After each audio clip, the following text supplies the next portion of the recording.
Dans le passé, avant de devenir un tueur en série, John Joubert a écrit dans l'annuaire de son lycée « La vie est une autoroute avec de nombreuses routes secondaires. Ne vous perdez pas ». Cette phrase prendrait une signification emblématique après son exécution en juillet 1986. Aujourd'hui, nous vous racontons l'histoire fascinante et glaçante d'un criminel obsédé par l'idée de tuer.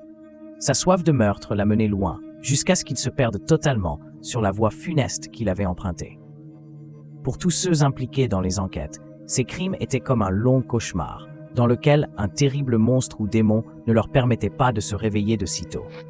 Mais le pire était encore à venir.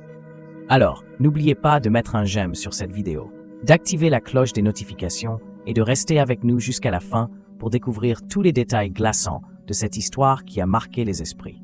Je vais tout vous raconter.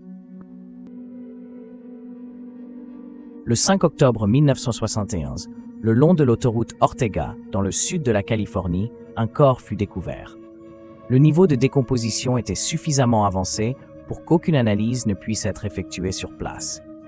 Plus tard, les registres identifièrent la victime comme étant Joseph Duquette, âgé de 30 ans. Joseph avait disparu 2 semaines plus tôt à Long Beach, où il avait été vu pour la dernière fois près du bar gay où il travaillait, aux environs du 20 septembre 1971. Ce crime fut considéré comme un cas isolé et fut classé sans suite. Ainsi, 1 an et 3 mois passèrent jusqu'à ce qu'un autre corps soit découvert le long de l'autoroute 405, dans le sud de la Californie. Un conducteur l'avait trouvé en passant dans la région. Selon les légistes, la victime avait été battue et étranglée. Peu après, elle fut identifiée comme étant Edward Daniel Moore, un marine de la base de Pendleton, âgé de 20 ans. Sur son corps, des marques de morsure furent observées sur ses parties génitales, et une chaussette avait été introduite dans son rectum. Ce cas fut également considéré comme isolé et ne fut pas relié à la première victime. Environ 1 mois plus tard, le 6 février 1973, un nouveau corps fut découvert dans le district de Wilmington, à Los Angeles, près de l'autoroute Terminal Island. En raison de l'état avancé de décomposition, cet homme ne fut jamais identifié. Cependant, il présentait les mêmes caractéristiques que celles retrouvées sur le corps d'Edward Daniel Moore. Les autorités surnommèrent cet homme John Doe et estimèrent qu'il avait environ 18 ans. Peu de temps après, en avril 1973, le dimanche de Pâques devint un jour sombre pour les autorités locales. Un autre corps fut découvert à Huntington Beach, en Californie. Il était entièrement vêtu, mais des marques de lien sur ses poignets suggéraient qu'il avait été retenu captif. Lors de l'examen, le légiste constata l'absence des organes génitaux et conclut que la cause de la mort était probablement une hémorragie ou une possible asphyxie. Cet homme ne fut jamais identifié non plus et reçut à nouveau le surnom de John Doe, un terme utilisé pour désigner des victimes inconnues aux États-Unis. Presque 1 mois plus tard, la tête d'un homme fut découverte sur une plage du comté de Los Angeles. Le reste de son corps fut retrouvé dans le comté d'Orange, à Sunset Beach. Des marques étaient visibles sur ses poignets. Les légistes théorisèrent que les morceaux avaient été conservés dans un congélateur avant d'être dispersés. Curieusement, les mains étaient les seules parties manquantes. Malgré l'intensification des enquêtes, il fut impossible d'identifier la victime. Elle fut également surnommée John Doe. À ce moment-là, les enquêteurs n'avaient pas encore relié ces crimes entre eux. Cependant, il s'agissait déjà de la 3e victime inconnue attribuée à un tueur en série invisible aux yeux de la justice. Les meurtres, toutefois, ne s'arrêtèrent pas là. Le 28 juillet 1973, la disparition de Ron Weeb, âgé de 20 ans, fut signalée par sa famille.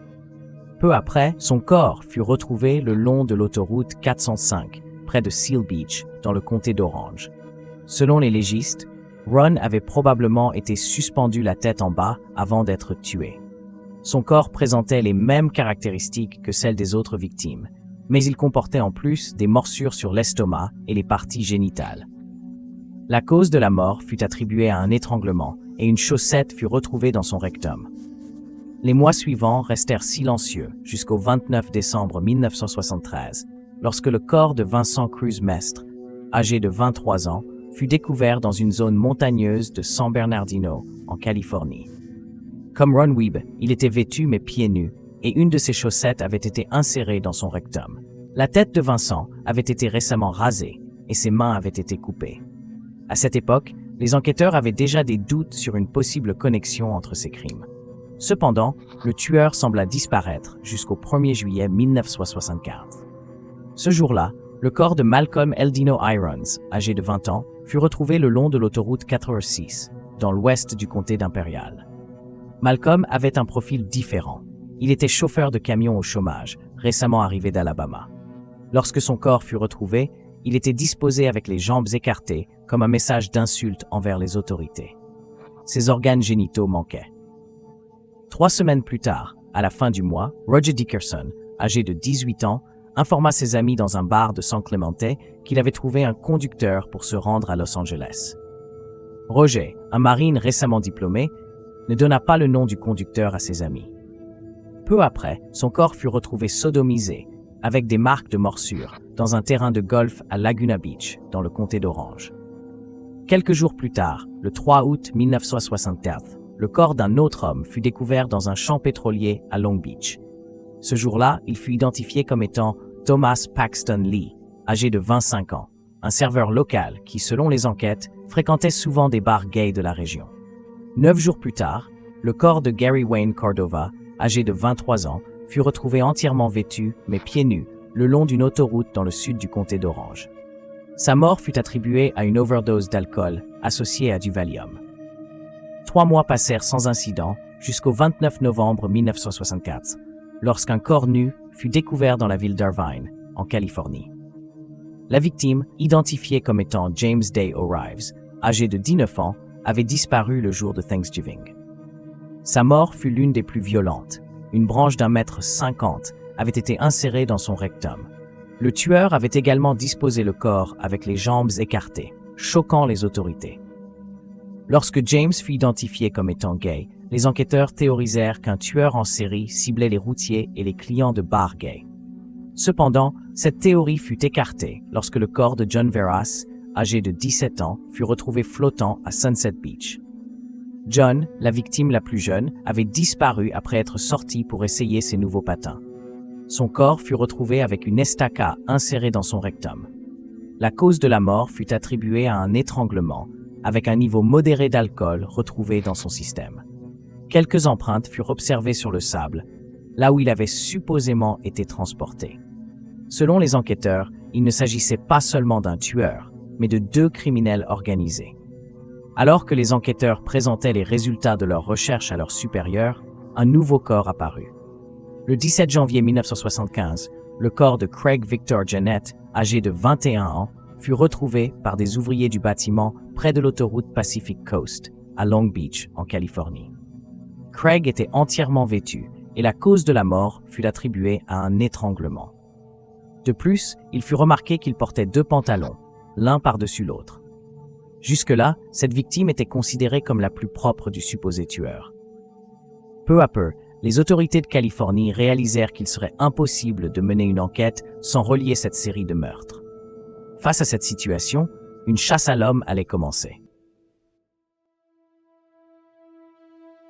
Lorsque la certitude qu'il traquait un tueur en série fut confirmée, les shérifs des comtés d'Orange, d'Imperial et de San Bernardino organisèrent une réunion le 24 janvier 1975 à Santa Ana. À cette réunion, des représentants des forces de police locales de Los Angeles et des villes côtières de Seal Beach, Long Beach, Irvine et Huntington Beach étaient également présents. Un enquêteur spécial du bureau du procureur général de Californie et un profileur du FBI, basé à Quantico, furent invités. Aux côtés de ces derniers, plusieurs psychologues médico-légaux participèrent pour analyser le cas. Le Dr. L. Peterson décrivit le tueur comme un homme qui voulait être masculin, mais qui ne se sentait pas tel. L'acte de mordre les mamelons et les parties génitales de ses victimes symbolisait, selon lui, une tentative de transformer celles-ci en femmes. Bien que l'incapacité à comprendre pleinement l'auteur des crimes fût évidente, une unité spéciale fut mise en place. Cependant, les meurtres continuèrent à un rythme effréné. Ainsi, le 29 mars 1975, la disparition de Keith Devin Crutchwell, âgé de 19 ans, fut signalée. Quelques semaines plus tard, 3 garçons cherchant des étoiles de mer découvrirent la tête de Keith à Long Beach. Selon l'enquête, les amis de Keith informèrent les autorités que celui-ci avait pris un autostop dans une Mustang noire et blanche. Ses amis traquèrent eux-mêmes le véhicule et lorsqu'ils le retrouvèrent, signalèrent son propriétaire aux autorités à l'aide de la plaque d'immatriculation. La voiture appartenait à Randy Kraft, qui admit avoir emmené Keefe pour une promenade en voiture, mais insista sur le fait qu'il l'avait déposé dans un café peu après. Les enquêteurs, cependant, ne crurent pas son histoire et tentèrent de l'inculper pour meurtre. Mais les procureurs du comté de Los Angeles déclarèrent qu'en l'absence de preuves suffisantes, ils ne pouvaient procéder à une inculpation. Malgré cela, les enquêteurs continuèrent à surveiller Randy Kraft. En juin 1965, il fut arrêté pour comportement sexuel inapproprié dans le parc Cherry, en Californie. Cet événement intensifia la surveillance dont Kraft faisait l'objet. Plus tard, lors de Halloween 1975, le corps de Larry Jr. Walters, âgé de 21 ans, fut retrouvé dans le comté de Los Angeles. La veille du Nouvel An, la disparition de Mark Hall, âgé de 22 ans, fut signalée après qu'il disparut lors d'une fête à San Juan Capistrano, dans le comté d'Orange. Son corps ne fut découvert que le 3 janvier 1966 dans la forêt nationale de Cleveland, près de la frontière avec le comté de Riverside. La violence exercée sur Mark dépassait tout ce que les enquêteurs avaient rencontré jusqu'alors. Selon le légiste, Mark avait été sodomisé et torturé avec des brûlures sur la poitrine, les parties génitales, le visage et les yeux.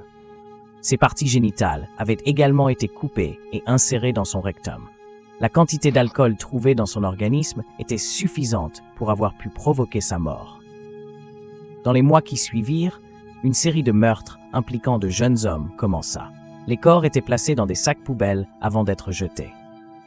Les autorités se retrouvèrent face à une chasse étrange, qui resta dans cet état jusqu'en 1967. En 1967, Patrick Kuhn avoua être le tueur des sacs poubelles, responsable de la mort de 28 garçons. Les enquêteurs tentèrent de relier ces crimes à d'autres meurtres, mais Patrick nia toute implication dans ces cas et précisa qu'il ne torturait jamais ses victimes. Curieusement, pendant la période de son arrestation et de son procès, les meurtres cessèrent jusqu'en 1968. Le 16 avril 1968, le corps de Scott Michael Hux, âgé de 19 ans, fut découvert sur l'autoroute 411 dans le comté d'Orange. Encore une fois, la victime montrait des caractéristiques similaires: torture, violence et strangulation. 2 mois plus tard, le 10 juin, Holland Young, âgé de 23 ans, fut libéré de prison dans le comté d'Orange. Le lendemain, son corps fut retrouvé dans un caniveau à Irvine, présentant les mêmes signes de torture. Le lendemain, son corps fut retrouvé dans un caniveau de la ville d'Irvine, présentant les mêmes caractéristiques. Pendant que les funérailles du jeune homme avaient lieu, Richard Keefe, âgé de 23 ans, faisait du stop depuis Camp Pendleton pour se rendre à Los Angeles afin de rendre visite à sa petite amie. Cependant, une fois arrivé, une dispute éclata entre eux et il décida de rentrer chez lui en faisant de nouveau du stop. Son corps fut découvert le 20 juin, dans le sud du comté d'Orange. Le 6 juillet 1968, un conducteur aperçut un jeune homme demandant de l'aide le long de la voie nord de l'autoroute Interstate 5, à Mission Viejo. Lorsque les ambulanciers arrivèrent, ils ne purent le sauver. Cependant, l'autopsie révéla plus tard des marques de liens aux chevilles, ainsi qu'un taux élevé d'alcool dans son organisme. Le 18 novembre 1968, le corps d'un chauffeur de camion, Michael Joseph Winterbatten, âgé de 21 ans, fut retrouvé sodomisé et avec les paupières brûlées. Son corps fut découvert au même endroit où Edward Moore avait été retrouvé en décembre 1972, une information qui stupéfia les enquêteurs et renforça l'hypothèse d'un possible retour du tueur en série. Quelques mois passèrent avant que le 16 juin 1969, des témoins rapportèrent avoir vu le corps d'un jeune homme être poussé hors d'un véhicule sur l'autoroute 405, dans la ville d'Irvine.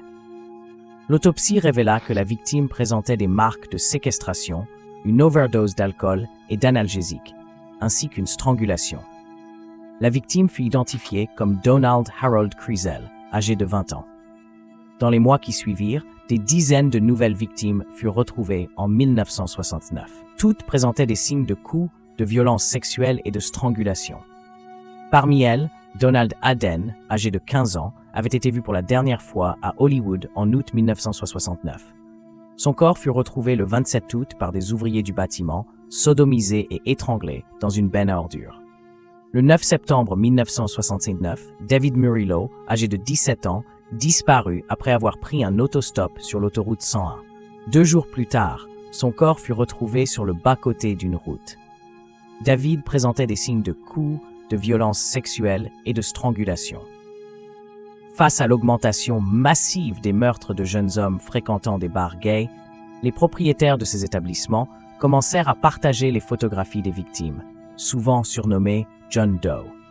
Pour plus de clarté, nous ne mentionnerons pas toutes les victimes, mais des dizaines d'hommes furent tués dans les années suivantes à un rythme sans précédent. Le problème majeur était que beaucoup d'entre eux ne furent jamais identifiés, restant des John Doe. Pendant cette vague de meurtres violents à travers la Californie, les enquêteurs analysèrent des dossiers montrant une augmentation significative du nombre d'hommes victimes de strangulation. À ce stade, la signature du tueur était évidente dans tous les cas. Ainsi, le tueur de l'autoroute, comme il fut surnommé, s'avéra être l'un des plus brutaux jamais traqués aux États-Unis. Pour traquer le tueur, les registres des compagnies aériennes, des hôtels et des agences de location de voitures furent examinés pour identifier les visiteurs fréquents en Californie. Cette recherche produisit une longue liste de suspects, mais un seul nom revenait constamment, celui de Randy Kraft. Cependant, en dehors de cette information, rien ne semblait directement le relier au crime. Tout changea le 14 mai 1983, à 1h10 du matin, lorsque 2 policiers de patrouille de Californie aperçurent une Toyota Celica conduite de manière erratique sur l'autoroute Interstate 5, dans le comté d'Orange. Les officiers pensèrent que le conducteur était ivre et le firent s'arrêter. Le conducteur descendit lentement du véhicule, manifestant une certaine résistance. D'un geste théâtral, il vida une bouteille de bière qu'il tenait à la main sur le sol avant d'être rapidement maîtrisé et arrêté en flagrant délit. Lorsqu'ils vérifièrent ses documents, ils découvrirent qu'il s'agissait de Randy Kraft. Toutefois, cet événement révéla une horreur bien plus profonde qu'il n'y paraissait au premier abord. Avant de plonger dans la conclusion de cette affaire glaçante, explorons l'identité et le parcours de cet homme mystérieux. Randy Stephen Kraft est né le 19 mars 1945 dans la ville côtière de Long Beach, en Californie. Il était le 4e enfant d'Opal et Harold Herbert Kraft. Sa famille s'était installée en Californie au début de la Seconde Guerre mondiale, lorsque son père travaillait comme ouvrier dans l'industrie de production et sa mère comme couturière. Opal fut toujours une mère attentionnée et impliquée, tandis que Harold montra très tôt un manque d'intérêt flagrant pour l'éducation de ses enfants. En 1948, la famille déménagea dans le comté d'Orange, où ils s'installèrent dans un ancien dortoir du corps des femmes de l'armée. Harold transforma cet endroit en une maison modeste de 3 chambres. Là, la famille s'investit activement dans la première église presbytérienne de Westminster, où Opal devint présidente du comité des diacres. Dès l'école primaire Ranger, Randy démontra une intelligence remarquable. En 1957, alors âgé de 17 ans, il fut sélectionné pour suivre des cours avancés. Pendant son adolescence, il manifesta un vif intérêt pour la politique, se voyant déjà sénateur des États-Unis. Avec ses amis, il fonda un club étudiant et devint populaire auprès des filles, ce qui lui valut une réputation de coureur de jupons. Cependant, certains enseignants et camarades soupçonnaient qu'il était homosexuel. Randy lui-même avoua plus tard qu'il avait toujours su qu'il l'était, mais il gardait cette vérité secrète, conscient de l'attitude conservatrice de sa famille. À la fin de l'année 1963, Randy s'inscrivit au Claremont Men's College, une université masculine en Californie. La même année, il rejoignit également le corps de formation des officiers de réserve et participa à des manifestations en faveur de la guerre du Vietnam.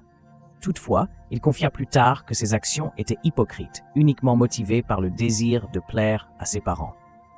Il décrivit sa dernière année à l'université comme une libération, car il y voyait la fin d'une vie influencée par les idéologies conservatrices familiales. En 1964, Randy obtint un emploi de barman à Garden Grove, où il servait une clientèle principalement composée d'hommes homosexuels. Il devint alors connu pour ses liaisons fréquentes avec des trafiquants de drogue. Durant cette période, il tenta de faire accepter son homosexualité à sa famille en leur présentant plusieurs de ses amis, mais ses parents restaient dans le déni, refusant de croire qu'il puisse être homosexuel. En 1966, Randy fut arrêté pour la première fois, accusé de comportement indécent. L'année suivante, il adopta des positions plus radicales et devint un fervent défenseur des idées libérales. Cela l'amena à organiser des campagnes pour le Parti démocrate, particulièrement pour soutenir l'élection de Robert Kennedy. Son travail acharné lui valut une lettre personnelle de remerciement signée par Robert Kennedy en personne. Toutefois, cette période d'engagement politique coïncida avec une descente progressive dans l'alcoolisme, la consommation de drogue et une passion destructrice pour le jeu, notamment le poker. En juin 1967, Randy échoua à obtenir son diplôme en raison de mauvaises performances en économétrie. Ce n'est qu'en février 1968 qu'il parvint finalement à décrocher son diplôme au Claremont Men's College. Cette même année, il décida de rejoindre l'US Air Force, force aérienne américaine. Après une formation initiale au Texas, il fut affecté à la base aérienne Edwards dans le sud de la Californie, où il occupa le poste d'aviateur de première classe. C'est à cette époque qu'il fit son coming out en envoyant une lettre à sa famille et à ses amis pour leur révéler son homosexualité. Si sa famille réagit d'abord avec réticence, elle finit par accepter sa vérité. Ses amis rapportèrent plus tard que, suite à cette révélation, Randy lui-même prit ses distances avec sa famille. Le 26 juillet 1969, Randy reçut une dispense générale de l'US Air Force après avoir confié à ses supérieurs sa véritable orientation sexuelle. Il tenta de contester cette décision par voie juridique, mais l'armée refusa catégoriquement de revoir sa position. Contraint de retourner vivre chez ses parents, il trouva un nouvel emploi de barman pour subvenir à ses besoins. En mars 1970, Randy fit la rencontre de Joseph Gara de Funchère, un garçon de 13 ans qui avait fugué de chez lui. Randy lui proposa de venir vivre avec lui, promettant de lui présenter de vraies femmes. Une fois arrivé dans l'appartement de Randy à Belmont Shore, Joseph fut drogué, battu et agressé sexuellement. Le lendemain, alors que Randy partait travailler, le garçon profita de son absence pour s'échapper. Les habitants du quartier, voyant Joseph dans un état groggy, alertèrent les secours. Il fut transporté à l'hôpital pour un lavage d'estomac. Une fois rétabli, Joseph raconta à la police que Randy l'avait drogué et agressé. Cependant, comme les pilules avaient été prises volontairement et que la perquisition de l'appartement avait été réalisée sans mandat, aucune accusation formelle ne fut retenue contre Randy. En 1971, Randy obtint un nouvel emploi et s'inscrivit à l'Université d'État de Long Beach pour poursuivre ses études. Là, il rencontra Jeff Gravis, un jeune homme de 4 ans son cadet. Très rapidement, une relation s'instaura entre eux, qui dura jusqu'en 1976. Cette même année, Randy entama également une relation avec un apprenti boulanger d'Épiciven, âgé de 19 ans. Plus tard, Jeff expliqua aux enquêteurs que, bien que Randy et lui aient parfois proposé des relations sexuelles à 3, son ancien partenaire ne s'était jamais montré violent ni déviant. Curieusement, à cette époque, Randy avait déjà commencé à tuer, et selon les spécialistes, sa relation avec Jeff aurait été l'une des raisons pour lesquelles les meurtres tardaient parfois à se produire. En janvier 1992, la relation entre les deux devint insupportable, marquée par de nombreuses disputes. Pour tenter de la sauver, ils décidèrent de suivre des séances de conseil dans la ville de Huntington Beach. À ce moment-là, Randy avait déjà commis des dizaines de meurtres violents. Puis, le 14 mai 1983, il fit sa dernière victime avant d'être arrêté par une patrouille pour conduite en état d'ivresse. Lorsque Randy s'arrêta devant l'agent Michael Stern, celui-ci remarqua que son Jean était déboutonné. Après avoir échoué au test de sobriété, Randy fut arrêté. Pendant ce temps, l'autre agent, Michael Howard, s'approcha du véhicule et vit un jeune homme assis sur le siège passager, les yeux fermés.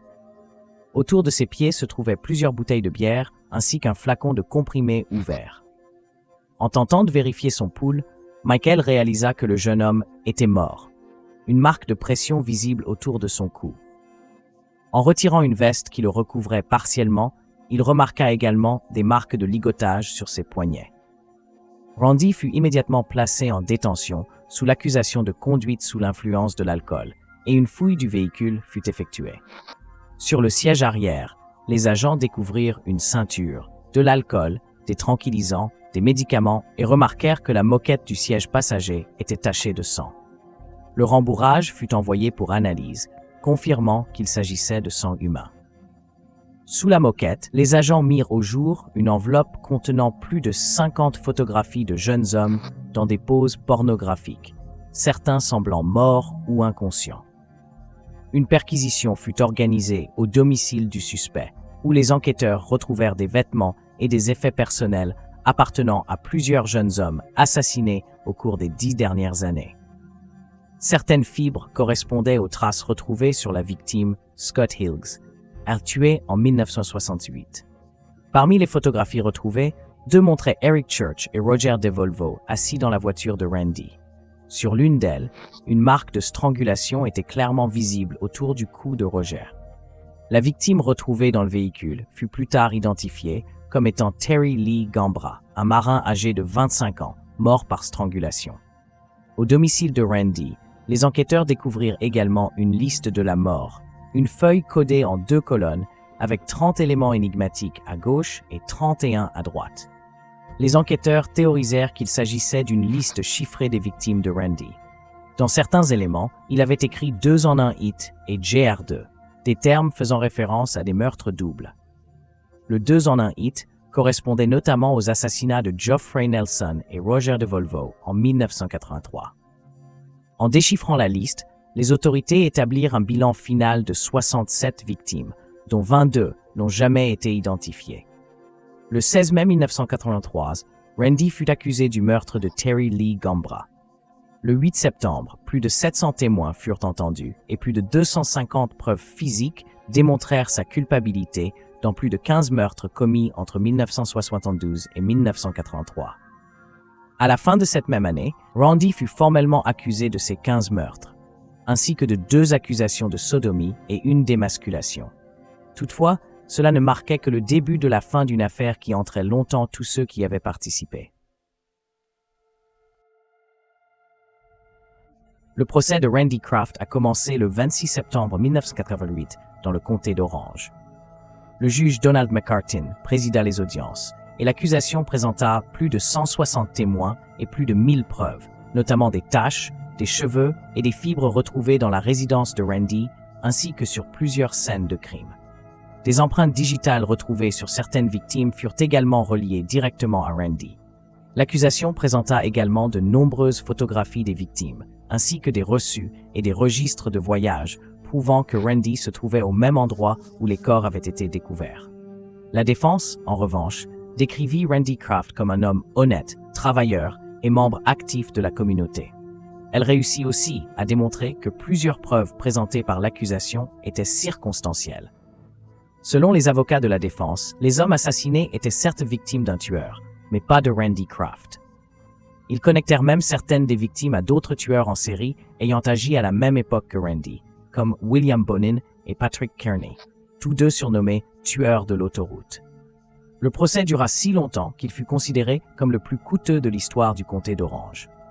L'accusation mentionna à plusieurs reprises Jeff Gravis, l'ex-petit ami de Randy, Thindy, comme un potentiel complice des crimes. Cependant, Jeff était décédé du sida le 27 juillet 1987. Lors de sa première tentative de connexion au crime, il avait répondu « Je ne paierai vraiment pas pour ça ». Tout au long du procès, la défense s'appuya sur l'idée que le dossier de l'accusation était superficiel et circonstanciel. À la fin, le jury délibéra pendant 11 jours avant de rendre son verdict. Le 12 mai 1989, Randy Stephen Kraft fut déclaré coupable de 16 meurtres, d'une accusation de sodomie et d'une de castration. Plus tard, l'accusation présenta de nouvelles charges liant Randy à d'autres assassinats commis dans les régions d'Oregon et du Michigan. La défense, dans un dernier effort désespéré, qualifia ces accusations de spéculatives et présenta des examens médicaux montrant que Randy souffrait d'une anomalie dans les lobes frontaux de son cerveau, ce qui théoriquement le rendait incapable de contrôler ses émotions et impulsions. L'accusation toutefois répliqua « Il n'y a rien d'anormal dans l'esprit de M. Kraft, à part qu'il aime tuer pour sa satisfaction sexuelle. » Le 11 août 1989, le jury condamna Randy à la peine de mort. Le juge Donald McCartin déclara « Je crois avoir déjà envoyé 8 ou 9 individus à la mort dans mon tribunal auparavant. Je peux examiner toutes ces circonstances aggravantes dans ces autres affaires, et aucune d'elles ne correspond au record de M. Kraft. Je ne peux tout simplement pas imaginer une personne qui mérite davantage la peine de mort que lui. » Plus tard, le Dr. Dennis McDougall écrivit toute la biographie de Randy dans le livre Angel of Darkness. Selon Dennis, la liste retrouvée par les enquêteurs ne contenait que les meurtres les plus mémorables, et il affirma que le nombre réel de victimes pouvait atteindre 100. Au début de sa détention, Randy fut incarcéré dans le couloir de la mort à San Quentin, où il jouait au bridge aux côtés d'autres tueurs en série comme William Bonin, Douglas Clark et Lawrence Whitaker. Ensemble, ils furent condamnés pour 41 meurtres. Toutefois, si l'on inclut les affaires qui n'ont pas été portées devant les tribunaux, ce quatuor totaliserait un nombre de victimes bien supérieur à 100. De nos jours, Randy Kraft et Douglas Clark sont les seuls membres du groupe à ne pas avoir encore été exécutés. Merci d'avoir suivi cette vidéo jusqu'à la fin. J'espère qu'elle vous a plu. N'oubliez pas de laisser un commentaire ici en bas pour donner votre avis sur cette affaire. C'est très important. Si vous souhaitez regarder des vidéos qui ne sont pas encore en ligne, mais déjà produites, c'est très simple. Cliquez juste en bas sur « Rejoindre » pour devenir membre de cette chaîne. Sinon, vous pouvez continuer à suivre ma marathon de cas criminels en cliquant sur le premier lien dans la description pour accéder à ma playlist. Je m'arrête ici pour aujourd'hui. À très bientôt et au revoir.